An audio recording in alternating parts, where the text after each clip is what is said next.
Hello, my name is Ryan Henderson. Today I want to talk about how to outsmart your smartphone and how to save and back up your smartphone data with ease. The reason why I want to talk about this is I know a lot of people who lose their smartphones or they become damaged and they end up losing their data and their information from their phones, such as contacts, pictures, etc. And they don't have a way to recover if they haven't done any backups. So what I want to go over is some quick and easy, simple steps to back up and save your smartphone data. First, I want to talk about Android phones. On Android phones, you can sync everything with your Gmail account. Usually, when you first get an Android phone, it'll ask you to sign in with your Gmail account. And once you are signed into your phone with your Gmail account, you just go in and back up and check anything that you want backed up. So to do that, you would open up your phone settings. Then we go to Google.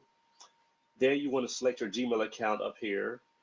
And then you want to check all the options you want to sync, such as calendar, Chrome information, contacts, docs if you use Google Docs or Google Drive, and any other information you want saved. You want to make sure there's all the way a check mark on each of those boxes for the data you want to save.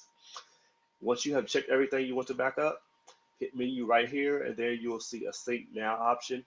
Just touch on that, and that will automatically sync your information. And then as long as everything's checked, it will also do automatic backup, so you don't have to do this all the time.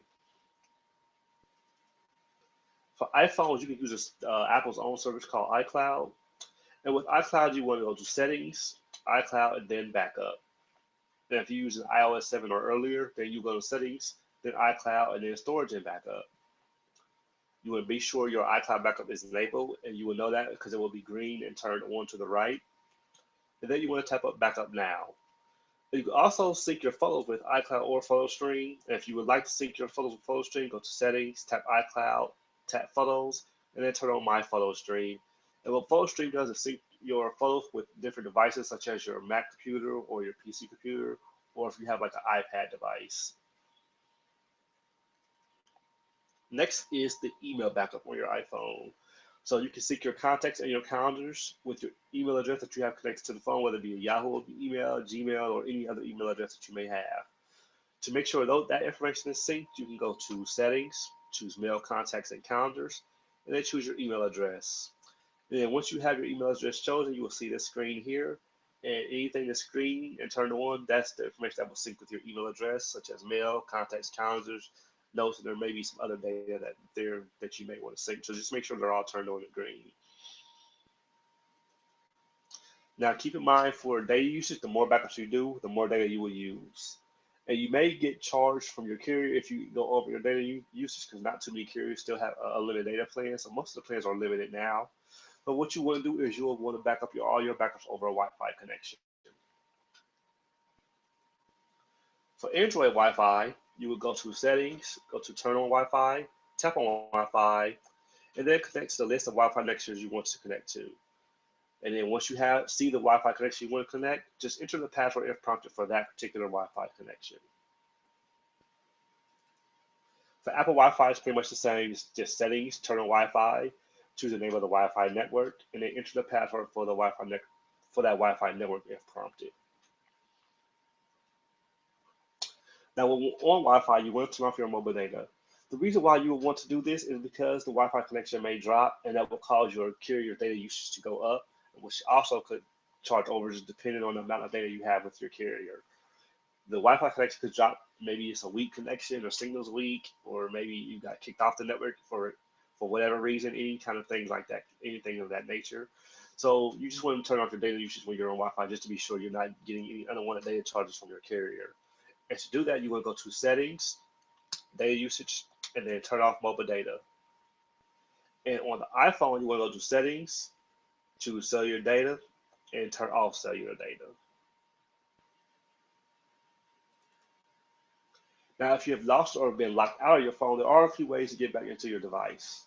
On an Android phone, if you forgot your password or it's lost or stolen, you can locate or reset the password. What you do is you go to this website here, which is www.google.com/android/device manager.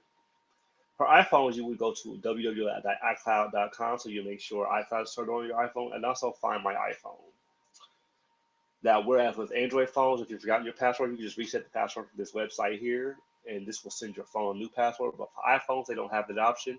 So what you have to do with the iPhone is replace your device into recovery mode, which will erase all the information on the iPhone.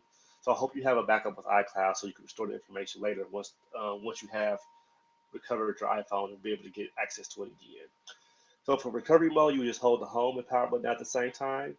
You get the connect to iTunes message, and then you can plug your iPhone into computer and then recover your device. And the steps for that would be here at this website, from which is a link to Apple's website on how to place your phone into recovery mode.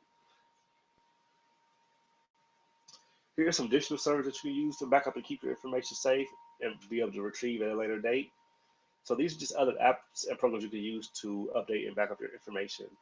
The first one is an app called Android File Manager. This is an app that allows you to search files on your phone for pictures, um, any kind of Word documents you may have on your phone, or any other music files, or anything else you may have on your device. It allows you to search your phone just like you would do a computer search. And this is only available for Android, so this is not an app that's available on iPhones. Another app is Google Drive, which is Google's own version of a file management system. And you can also create files and documents right on your phone, and then you could access those files at any time on your computer at at drive.google.com. And you can work on those files later from your PC. You can also download the program to your computer, and it works on both Android and iPhones. Another service is Dropbox. It's a third-party app and service. And you can use Dropbox to store files on any device, whether it's iPhone, Android phone, or your computer. And their website is www.dropbox.com. Then there's a Microsoft's own service called OneDrive. And this is Microsoft Office essentially for your mobile device. And you can create and edit documents just like you would on your computer. Then save them to OneDrive and you can work on them later. You can see all of your files at www.onedrive.com. iDrive is something that's new to iOS 8. So this is not a feature that's available anything before iOS 8. So if you don't have iOS 8, you'll need to update to it if you want to use iDrive. It allows you to sync all of your files from across your iPhone, iPad, and a Mac computer, or even a Windows PC. And if you want additional smartphone training, I would love to give you some additional assistance on how to set up your smartphone and for the backup. So you can contact me. My name is LaRon Henderson, and my email address is laron225@gmail.com. And you can either call or text me. My number is 937-626-3809, and I'll be glad to help you with any additional assistance you may need. And I hope this presentation has helped you keep your information safe and you be able to back up your smartphone data, and you will never lose any of your smartphone data again. Again, thanks for watching this presentation, and my name is LaRon Henderson.